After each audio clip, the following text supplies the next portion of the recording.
Hi අද මාත් එක්ක මාළු පාන් හදන විදිය බලමුද? හරි අපි බලමු මාළු පාන් මිශ්‍රණය සඳහා ඉස්සර වෙලා මොනවද අවශ්‍ය වෙන්නේ කියලා.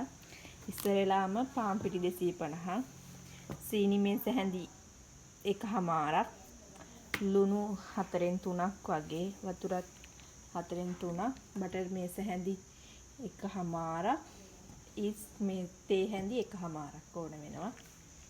හරි දැන් අපි සීනි ටික එකතු කරලා ඊස් ක්‍රියාකාරීත්වය බලමු. වතුරත් ටිකක් 4න් 3ම එකතු කරන්නේ. චුට්ටක් එකතු කරලා තියමු අපි. දැන් අපි මේක වහලා විනාඩි 10ක් තියමු. හරි දැන් මේ විනාඩි 10කට පස්සේ ඊස්ට් එක මේ පේනවා ඇති ඔයාලට මේක ක්‍රියාකාරී වෙලා තියෙනවා. අපි දැන් පිටි මිශ්‍රණය යනා ගන්න ලුණු දාලා පාන් පිටි දාලා තියෙනවා.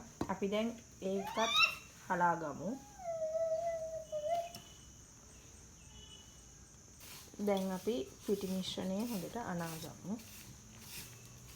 දැන් මේ වගේ හොඳට පිටි ඩෝ එක කැණුවට පස්සේ අපි ඒකට බටර් ටික එකතු කරගමු. ගේ අනාගත්ත පිටි ඩෝ එක රෙදි කෑල්ලකින් වහලා පැයක් විතර තියන්න. හරි දැන් අපි පිටි ඩෝ එක පිපෙනකන් ෆිලින් එක හදාගමු. ඒකට ඉතින් අවශ්‍ය ද්‍රව්‍ය ඔයාලා දන්නවනේ.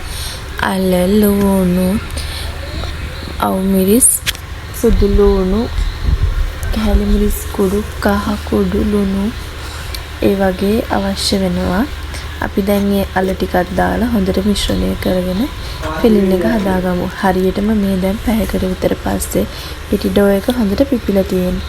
මේ පේනවනේ ඉතින් මම ඇඟිල්ලෙන් මේක රදි ඔයාලට ඒක හොඳට පිපිලා තියෙනවා කියලා. දැන් අපි ඒක ආයෙත් අරගෙන හොඳට අනාගෙන කොටස් 8කට වෙන් කරගන්න. ඊට පස්සේ මේ ඔයාලට මේකේ පේන විදිහට හොඳට තුනී කරලා ත්‍රිකෝණේ හැඩයට මාළු පාන් මිශ්‍රණය දාලා හරියට හදාගන්න.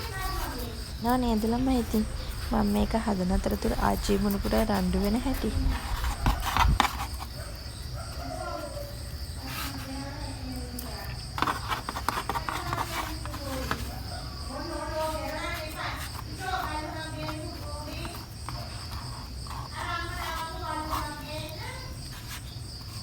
දැන් අපි හදාගත්ත මාළු පාන් ටික බේක් කරන තැටිය උඩින් තියලා එග් වොෂ් කරගමු.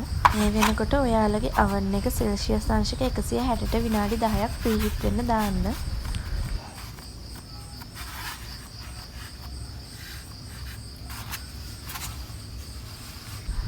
දැන් අපි එග් වොෂ් කරගත්ත මාළු පාන් ටික oven එකට දාලා සෙල්සියස් අංශක 160ට විනාඩි 30ක් බේක් කරගමු.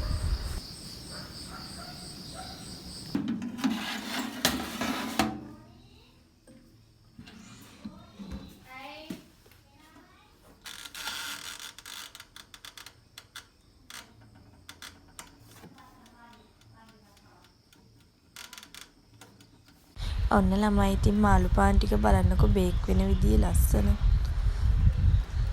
මේ බලන්න ළමයි සොෆ්ට් එකට තියෙනවා මේ මාළු පාන්. ඉතින් ආයේ මේ කඩන්නත් ඕනේ. ඉතින් කඩන්නත් දෙයක් නැහැ මේ සුපිරියට. මේ විදියට රෙසිපිය try කරලා බලන්නකො එහෙනම්.